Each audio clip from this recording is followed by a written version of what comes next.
3D carousel effect को da Vinci resolve fusion में बनाने का सबसे बड़ा सीक्रेट इसका सेटअप है और आज हम इसे बहुत ही इजी बनाने वाले हैं। तो चलो वीडियो को शुरू करते हैं। जैसे तुम देख सकते हो मेरे पास यहाँ 6 क्लिप्स हैं जो एक के ऊपर एक रखी हुई हैं। मैं सभी क्लिप्स को सिलेक्ट करूंगा, फिर राइट क्लिक करूंगा और मेन्यू में से न्यू फ्यूजन क्लिप सिलेक्ट करूंगा। इससे ये सारी क्लिप्स मिलकर एक ही फ्यूजन क्लिप बन जाएंगी। अब हमें इसे लेकर फ्यूजन पेज पर चले जाना है। यहाँ तुम देखोगे कि सिस्टम ने कुछ नोड्स पहले से बना दिए हैं, लेकिन इनमें से हमें जिस नोड की जरूरत नहीं है उसे हटा देंगे।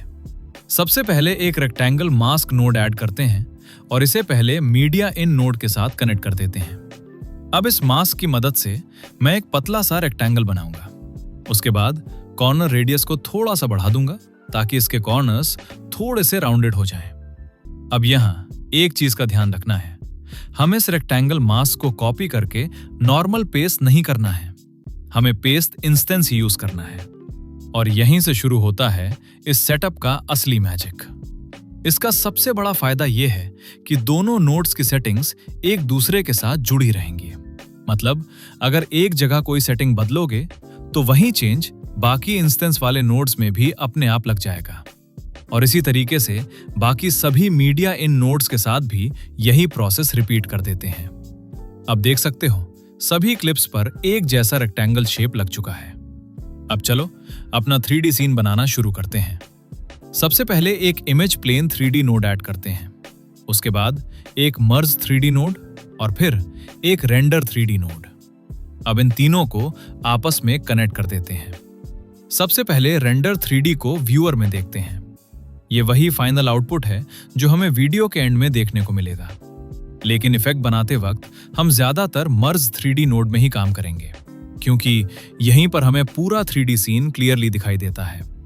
अब इमेज प्लेन 3D नोड को कॉपी करते हैं और पेस्ट इंस्टेंस कर देते हैं। फिर दूसरे मीडिया इन को इस नए इमेज प्लेन 3D के साथ कनेक्ट कर देते हैं। फिलहाल व्यूअर में तुम्हें कोई खास डिफरेंस नहीं दिखेगा और ये बिल्कुल नॉर्मल है। अब दूसरे इमेज प्लेन 3D नोड पर आ जाओ, ट्रांसफॉर्म टैब खोलो और रोटेशन के अंदर वाई रोटेशन वाली सेटिंग ढूंढो। अब इस सेटिंग पर राइट क्लिक करो और डी इंस्टेंस सिलेक्ट कर लो। इससे सिर्फ ये वाली सेटिंग बाकी सभी इंस्टेंस से अलग हो जाएगी। अब यहां 7 की वैल्यू डाल दो। अब तीसरे इमेज प्लेन 3D नोड पर चलो। अब हमें सिर्फ वाई रोटेशन को डी इंस्टेंस करना है और उसमें एक और 7 ऐड कर देना है। बस वैल्यू अपने आप सही हो जाएगी। इसी तरह ये प्रोसेस बाकी सभी इमेज प्लेन 3D नोड्स के साथ रिपीट करते जाओ और कुछ ही देर में तुम देखोगे कि सारी क्लिप्स एक सर्कल बनाने के लिए तैयार हो चुकी हैं। अब पहले इमेज प्लेन 3D नोड पर वापस आओ, ट्रांसफॉर्म टैब के अंदर पिवट सेक्शन खोलो। यहां पिवट Z की वैल्यू को धीरे धीरे बढ़ाना शुरू करो।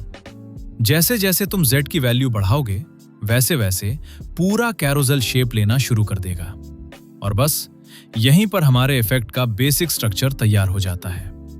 लेकिन एक छोटी सी प्रॉब्लम अभी भी बाकी है।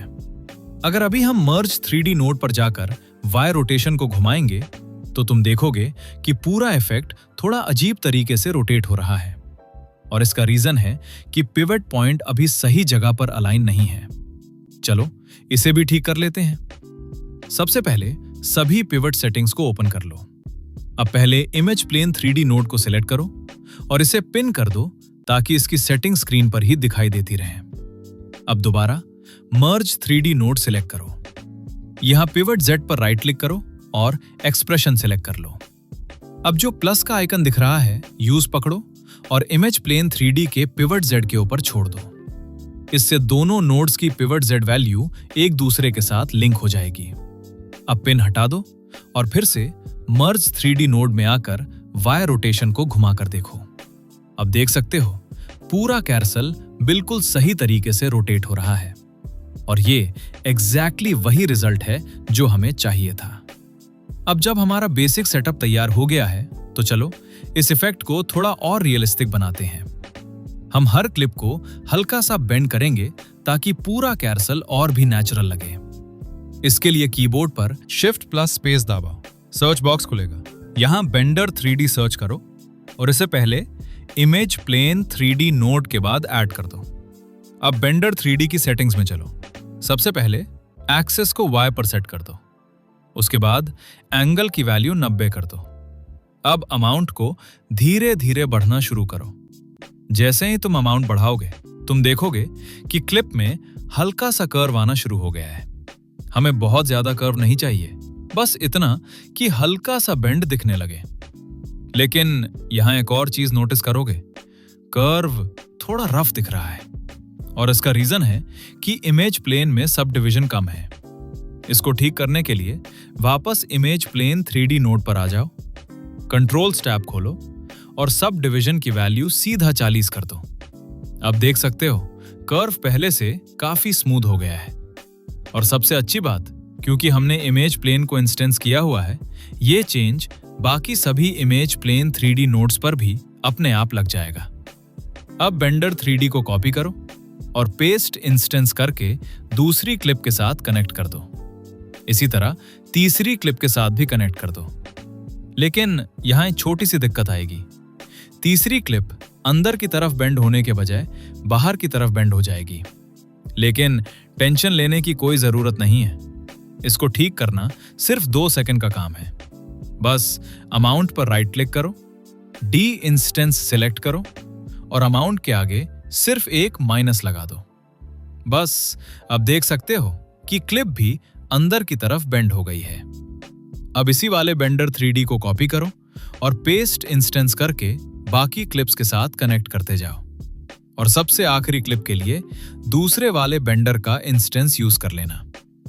अब देख सकते हो सारी क्लिप्स अंदर की तरफ बेंड हो रही हैं और मिलकर एकदम परफेक्ट सर्कल बना रही हैं। अब इसमें एक और फिनिशिंग टच देते हैं। हम हर क्लिप के अराउंड एक ग्लो आउटलाइन ऐड करेंगे। सबसे पहले एक बैकग्राउंड नोड ऐड करो और इसे मीडिया इन के साथ फोरग्राउंड में कनेक्ट कर दो। अब बैकग्राउंड का कलर चेंज कर दो। ब्लैक की जगह जो कलर तुम्हें पसंद हो वो रख सकते हो। अब रेक्टेंगल मास्क को कॉपी करो और पेस्ट इंस्टेंस करके इसे बैकग्राउंड नोड के साथ कनेक्ट कर दो। अब बॉर्डर विड्थ और सॉलिड दोनों को डी इंस्टेंस कर दो। उसके बाद सॉलिड का टिक हटा दो और बॉर्डर विड्थ को हल्का सा बढ़ा दो। बस एक पतली सी आउटलाइन ही काफी रहेगी। अब फिर से शिफ्ट प्लस स्पेस दबाओ और सॉफ्ट ग्लो सर्च करके बैकग्राउंड के बाद ऐड कर दो। और बस ग्लो आउटलाइन तैयार है। अगर चाहो तो गेन को थोड़ा सा बढ़ा सकते हो और ग्लो साइज भी अपने हिसाब से एडजस्ट कर सकते हो। लेकिन मेरी सलाह यही रहेगी कि ग्लो को हल्का ही रखो। ज्यादा ग्लो इस इफेक्ट को ओवर कर देगा। अब इसी ग्लो वाले सेटअप को बाकी सभी मीडिया इन नोड्स के साथ भी कनेक्ट कर दो और देख सकते हो अब सारी वीडियोस के अराउंड एक जैसी ग्लो आउटलाइन आ चुकी है। और ऑनेस्टली अब ये इफेक्ट देखने में काफी प्रीमियम लग रहा है। बस अब सिर्फ एक स्टेप बचा है और वहीं इस इफेक्ट को पूरी तरह कंप्लीट करेगा। सबसे पहले मर्ज 3D नोड सिलेक्ट कर लो। एनिमेशन हम रोटेशन की मदद से करेंगे, लेकिन उससे पहले एक छोटी सी सेटिंग देख लेते हैं। यहां स्केल की मदद से तुम पूरे इफेक्ट का साइज छोटा या बड़ा कर सकते हो। मैं इस ट्यूटोरियल के लिए इसे थोड़ा सा बड़ा कर देता हूं। अब यह रोटेशन के सामने एक की फ्रेम लगा दो। उसके बाद टाइमलाइन के बिल्कुल एंड पर चले जाओ और यह रोटेशन को अच्छी खासी वैल्यू तक घुमा दो। अब दोबारा टाइमलाइन की शुरुआत में आ जाओ। इस बार एक्स रोटेशन के सामने भी एक की फ्रेम लगा दो। शुरुआत में इसे हल्का सा नीचे की तरफ टिल्ट कर दो। फिर टाइमलाइन के एंड पर जाकर एक्स रोटेशन को वापस 0 कर दो। अब अगर एनिमेशन प्ले करके देखोगे तो देख सकते हो कि पूरा 3D कैरोसेल धीरे धीरे और बिल्कुल स्मूथ तरीके से रोटेट हो रहा है।